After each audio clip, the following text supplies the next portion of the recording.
Es el momento de presentar al próximo conferencista. Estamos hablando de Brad Smith. Es Microsoft General Counsel and Executive Vice President, Legal and Corporate Affairs. He leads the company's Department of Legal and Corporate Affairs, which has over 1,000 employees, and is responsible for the company's legal work, its intellectual property portfolio, and patent licensing business, and its government affairs and philanthropic work. With you, Brad Smith. Thanks.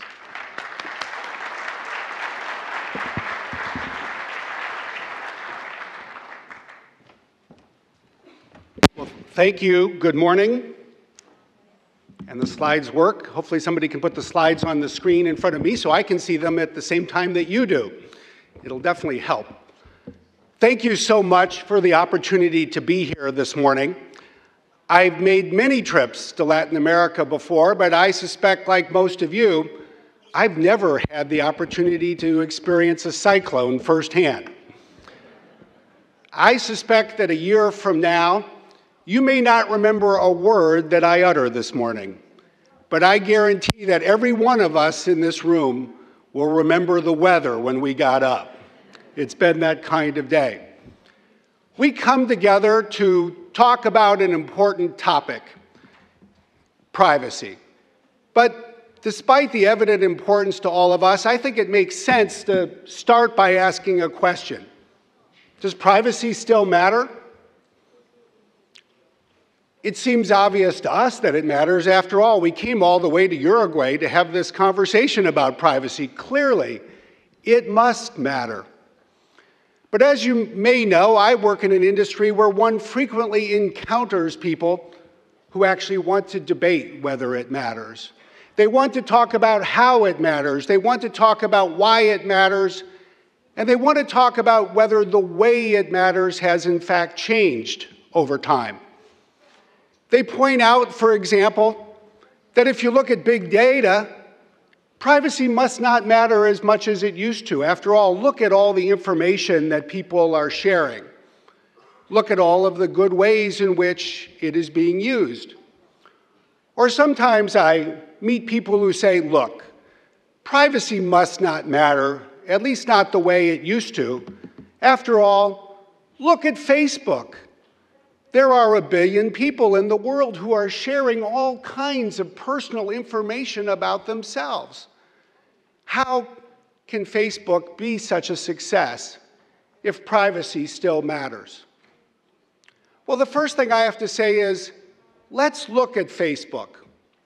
And let's look at the Facebook story. I'm not here to be an expert on Facebook's privacy policies, but I can speak as somebody who was involved in the decision at Microsoft 5 years ago today to invest $240 million in Facebook. Now, at the time, it was not necessarily obvious that Facebook would ever have 1 billion users. At the time, Facebook was not even the most popular social network on the planet. It wasn't the first. The first was probably a service called Friendster. It wasn't the second. The second was a social network that became very popular called MySpace. In fact, 5 years ago, MySpace had 100 million users. Facebook had only 24 million. In our industry, it is very unusual for one company to be the first to reach 100 million users and to have 4 times the market share of its next closest competitor and not go on to be the prevalent and most popular service by far. But of course, the real question here is, what happened? What happened over the last 5 years? Well, at a certain level, I think we all know what happened. MySpace didn't do so well. It has fewer users today than it had 5 years ago. Facebook has exploded. In 5 years, it has gone from 24 million users to 1 billion. We've done pretty well with our $240 million investment. But I think the most important question for us is not what happened, but why. Why did these two curves take off the way they did in such different trajectories? There are a number of different reasons, but there is one that personally I think probably matters the most. It's certainly one that we thought about when we put $240 million into the company. It's a facet that was captured well by one of the leading books about what happened, David Kirkpatrick's book, when he addressed why this happened. And what he said was on MySpace, for people who remember it from 5 years ago, if you were one of the 24 million, the default setting was that you could see anybody's profile. Or to put it another way, the default setting was anybody could see your profile as well. But on the Facebook, and at that time it was called the Facebook, the default allowed you only to see profiles at others at your school or those that had explicitly accepted you as a friend. A degree of privacy was built in at Facebook by default in a way that was simply not the case at MySpace. So in effect, at MySpace, you could change the settings, but by default, you shared your information with the world. And at Facebook, by default, you shared the information only with people in your network and the people that you decided to make your friend. It's not just the votes of consumers and their adoption of Facebook that tells us, in my opinion, that privacy matters to people. Privacy matters to consumers. Consider this. Recently, the Pew Research firm did some research in the United States, and what they found was that 56% of consumers had decided not to complete an online purchase because of concerns about sharing personal information with the seller that they were going to do business with. They also found that 30% of consumers had uninstalled an app from their smartphone because of concerns about the way that app dealt with their personal information. If you put these things together, I think they tell an important story. They tell us that people care about privacy. But that's not the whole story, because I think they also tell us that people are thinking about privacy in new ways. And if we're going to do our jobs well, whether we come to this meeting from industry or from an NGO, or most importantly from a government and as a regulator, we need to really think about the new ways that people are thinking about privacy. To start with, I would say, in many ways, this is not a new phenomenon. The history of technology is a history of societal change. Typically, one sees a pattern.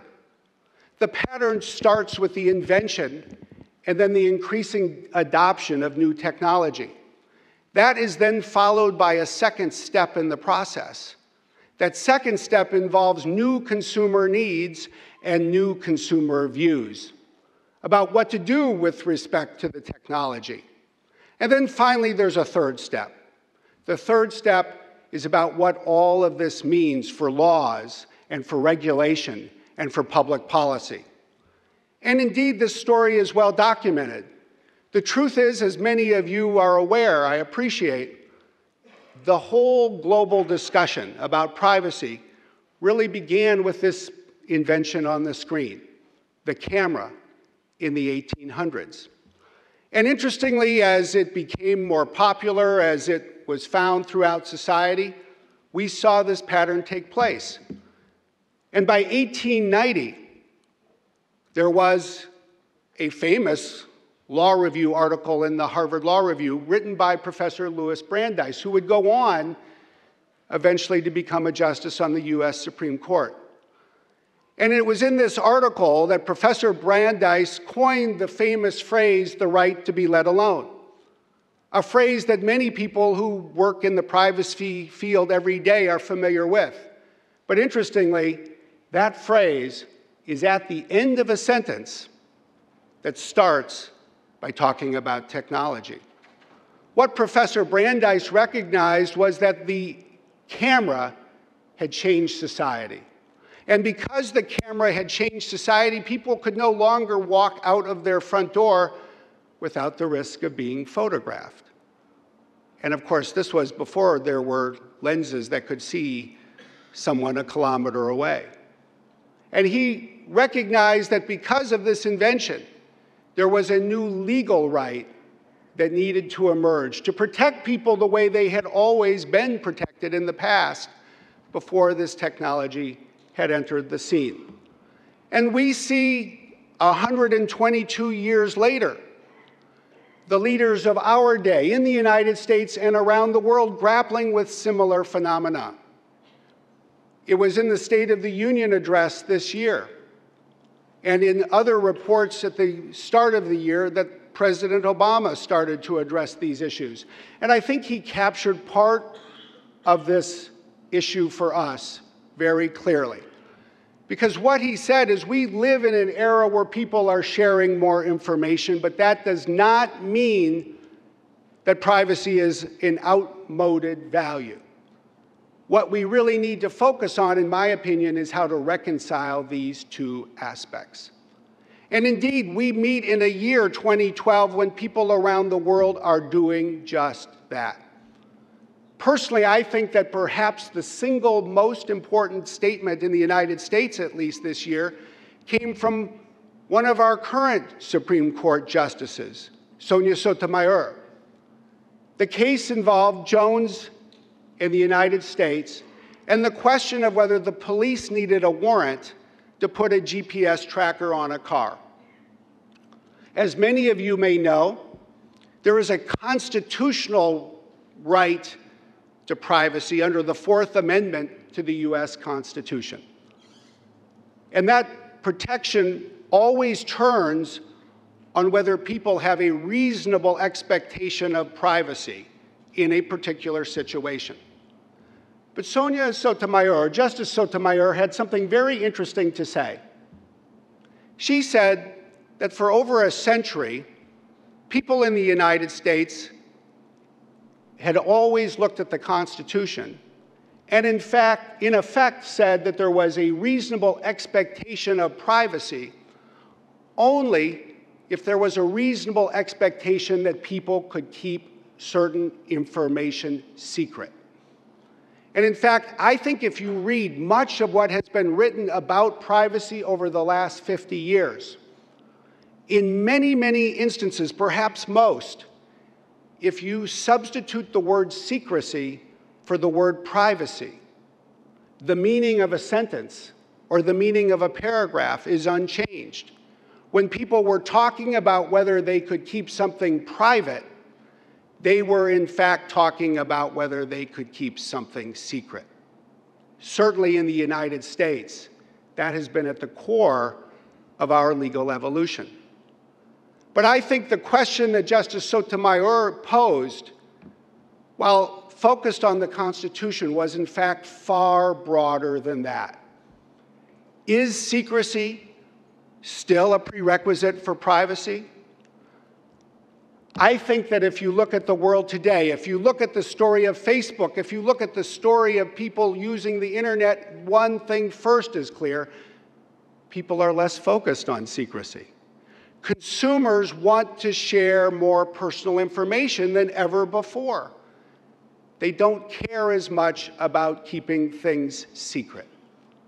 But that doesn't mean that they don't care about keeping things private, because there's a big but involved. The fact is, people want to decide who they share information with. People of all generations want to make that decision themselves. And not only that, they also want to determine how their information will be used by the people with whom they share it. That's the new model for privacy. Not a model focused on secrecy, but a model focused on what people are saying they in fact want and need. The ability to decide who they share information with and how that information will be used. And when you step back and think about this, I believe these are reasonable needs. These are laudable goals. And from every vantage point, our preeminent obligation should be to help people meet these needs in a world of new technology. Now, life would be simple if that were the only goal we had to meet. But as we know, it's not very simple at all. The reality is we need a balanced approach to address privacy.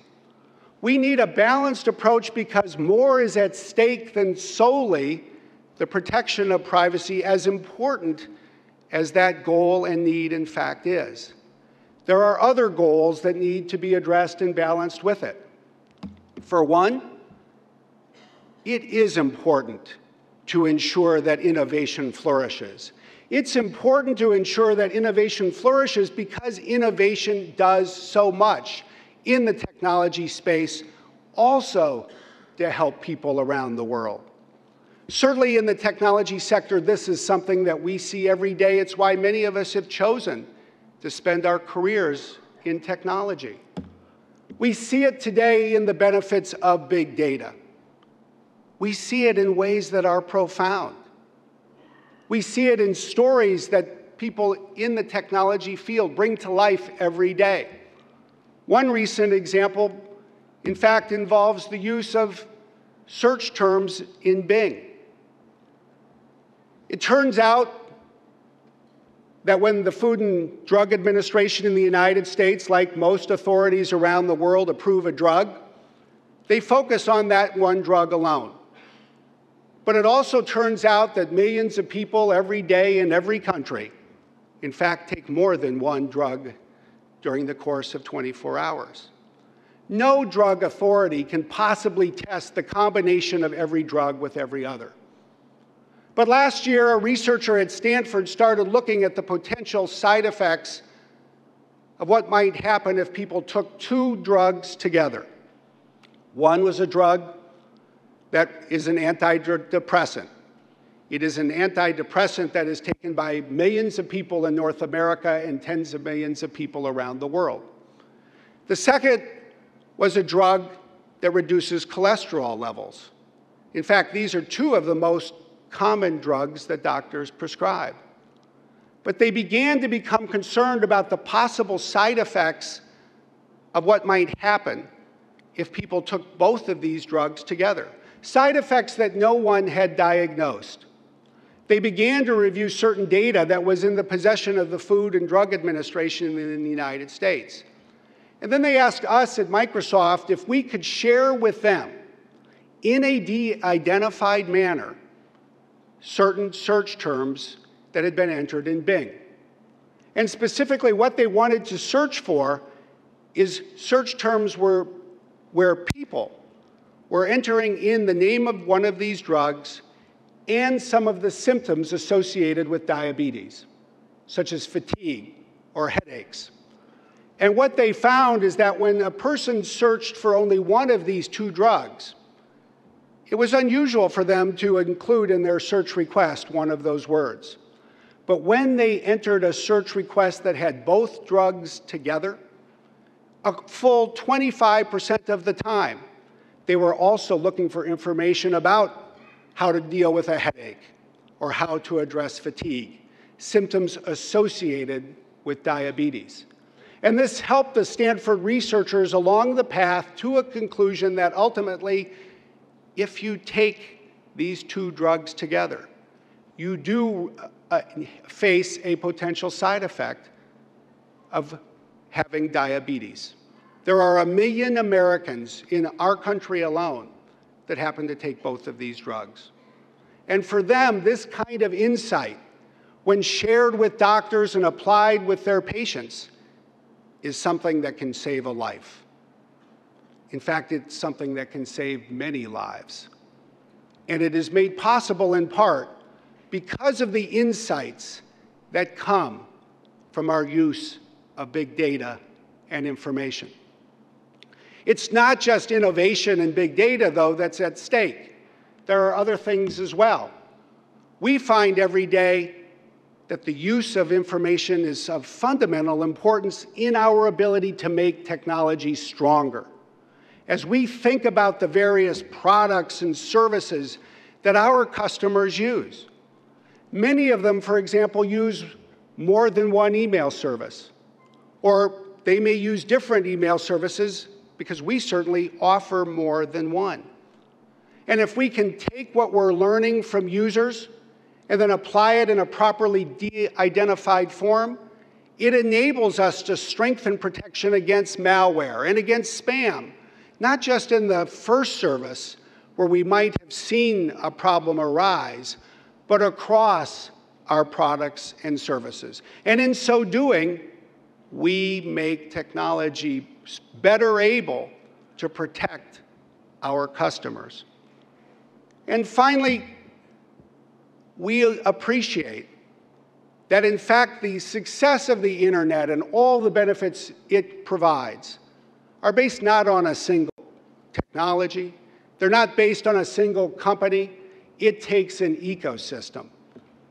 And we need to be sensitive to all of the groups in the ecosystem, including advertisers, because we appreciate that it is precisely because of advertising that there is so much free and low-cost content available to consumers around the world on the internet today.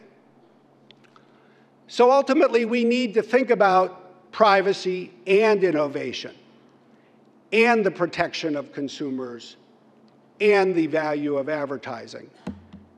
If we're going to do all of that, we're going to need some fresh approaches. As we've certainly thought about it, a few things have become important in our minds.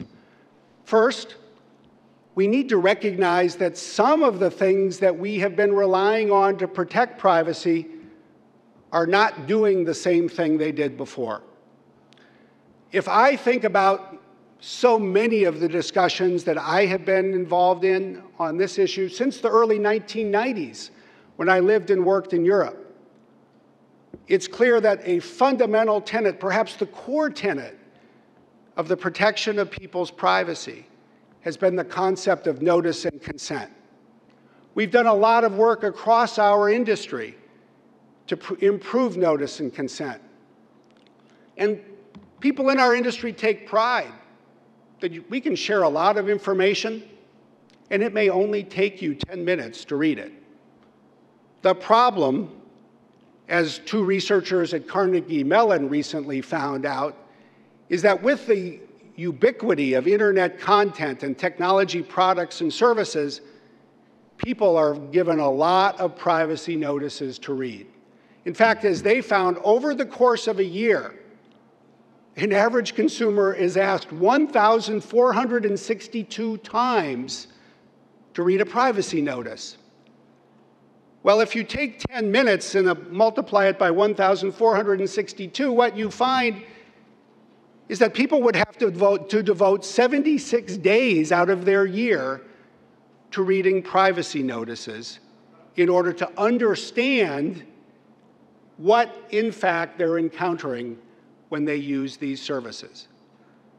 I don't think any one of us in this room would ever expect consumers to spend 7 days a year, much less 76 days a year, reading privacy notices. What that tells us, I believe, is that we need some new approaches as well. We believe that part of the answer comes in fair information practices. Best practices that have received the support of a broadening consensus based on several decades of discussion. Practices that have been embraced and endorsed in international fora around the world. Practices that go to the heart of so many of the issues that are so important to privacy. Transparency, accountability, limitations on use, as well as notice and consent and others. More and more, we will benefit if we look to fair information practices to help complement, and even in some situations, perhaps even replace specific scenarios around notice and consent. We need to think about this as an increasingly important tool in our toolkit. But we also need a combination of approaches. And I think at bottom, we really need to think about three things and how they come together. First, even though I represent a technology company, I believe in the importance of privacy regulation. I believe we need clear and fair rules of the road. We need rules of the road that increasingly apply consistently in country after country and continent after continent. We need clarity so that everybody needs to know what they need to do. And companies that act responsibly are not going to find themselves suffer at the hands of companies who do not. And regulation creates that floor that provides that level playing field. But we don't need regulation alone. We do need self-regulation. We need self-regulation especially in the form of industry standards. We need self-regulation that can move technology forward, and we need self-regulation that can move faster and more globally than regulation alone is able to do. But even these two things together, in my opinion, are not sufficient. At a time when everyone is talking about standards, it is important, I believe, to remember that we need market-based innovation as well. With regulation and self-regulation, there is an opportunity for companies to experiment, to try new things, to see what consumers want, and if consumers do, in fact, want what people are offering, there's an opportunity for those companies to grow. Market-based innovation is every bit as important, in my opinion, as these two other ingredients as well. All of this makes for a sometimes complicated conversation. And certainly in my role at Microsoft, one of the things that I've come to conclude is that we need to come together. We need to come together to work through the complicated conversations we need to have. And there's probably no topic that has involved at least me in more complicated conversations over the last couple of years than three little letters that I've come to know by heart, DNT. And so I'd like to conclude by offering a few thoughts on DNT, or do not track. As a company that has taken a stand, if you will, that decided earlier this year to turn on the do not track signal in the new version of our browser and the new version of our operating system that starts to ship this Friday, we've had to think a lot about DNT. Whenever you have to think a lot about a topic, I think it helps first to define the questions. And if you're in a business, there is always one question that you better think about very long and hard. It's this: what do our customers want? Well, as a company, we of course have many customers. There are times when PC manufacturers are our customers. There are times when advertisers are our customers. And we value those relationships with these companies as our customers. But at the end of the day, one thing is very clear. Our customers, more than any other group, are the 1 billion consumers around the world who pay us money to provide them with cutting-edge technology. What we need to focus on is what do consumers want around the world. So after the DNT issue became a little more dramatic earlier this year, we thought it made sense to go back and see if we could learn a little bit more about what consumers want. So we commissioned some research and we asked people what they thought about these issues. And what we found in 4 countries, the United States, the United Kingdom, France, and Germany, is that most people today believe that online tracking goes too far, and they want an easier way to block it.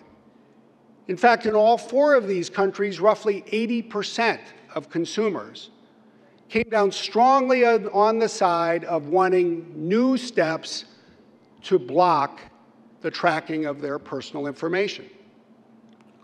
We also talked to people about DNT itself, and we asked them the question that we were having to ask ourselves: should this feature be enabled or not when they get a new browser or operating system?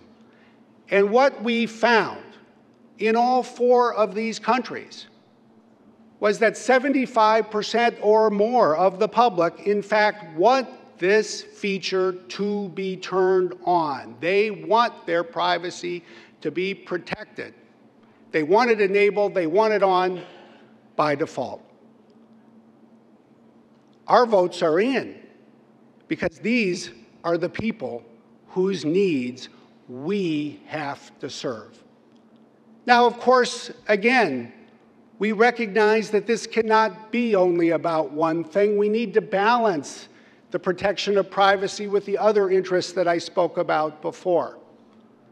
And so we've tried to give a lot of thought about where we go. And we've decided on 2 things. First, we want to innovate. We want to innovate and deliver new privacy benefits to consumers.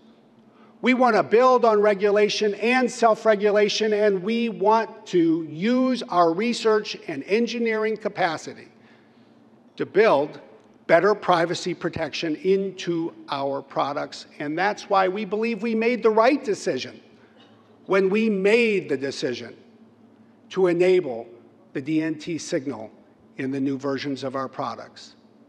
But we also recognize that we need to do more than that. If we're going to move DNT forward, let's face it, we have a pretty steep ladder to climb. And that's going to take, in our view, 4 things, not 1, to get where we all want to go. First, we need a final and effective DNT standard that is adopted by the W3C. We need a standard that provides real privacy protection to consumers.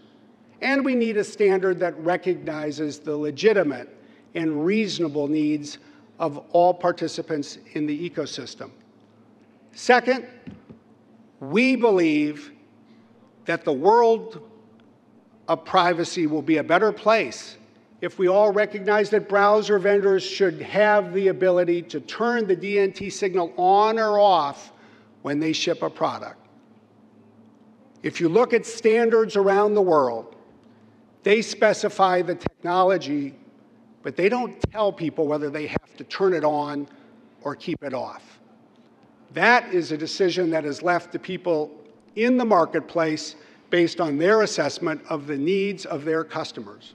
And we believe that the right approach is an approach that allows vendors like Microsoft and everyone else to make this decision. But even that's not the end of the story. Third, we believe that browser vendors should clearly communicate to consumers whether the DNT signal is turned on or off and make it easy for them to change this setting. We recognize that you cannot have privacy without transparency. And we recognize that we have an obligation to ensure that it is clear to consumers how our product is configured. And there is room for an ongoing conversation across the industry and more broadly about the best ways for vendors to communicate this information to consumers and the best ways to enable them to change this setting as they use the product themselves. And there's a fourth and final piece as well, a piece that has gotten too little attention in our view. There needs to be an easy and effective way for responsible advertisers and ad networks to inform consumers and obtain persistent consent for their services, even if the D&T signal is turned on. Just because the signal is turned on doesn't mean that a consumer wants no services that involve tracking. What it means is that consumers need to be empowered to make their choices. And advertisers and ad networks need to be able to inform consumers in a well-understood and broadly established manner, so that those ad networks that are acting responsibly can inform people and get a user's consent, even while a consumer might choose to withhold that consent from another service. But fundamentally, what the D&T signal does is empower people. It empowers people so that they're able to make that decision themselves. When you put all of this together, whether you're talking about D&T in the narrow sense or you're talking about privacy more broadly, we're reaching an important moment. We're reaching the kind of time when we can look back and say, yes, technology has changed. It's continuing to change as we meet today. But because technology has changed, we can now say the needs of consumers have changed as well. The views of consumers have changed as well. The views of voters and the public at large has changed as a result. We need to come together. We need to grapple with those changes. We need to ensure that innovation flourishes, that the ecosystem is healthy, that technology protection is addressed. But more than anything else, we need to address the privacy needs of people around the world. We need to address the privacy needs of people and move privacy forward. That is the opportunity we have in the year ahead. Thank you very much.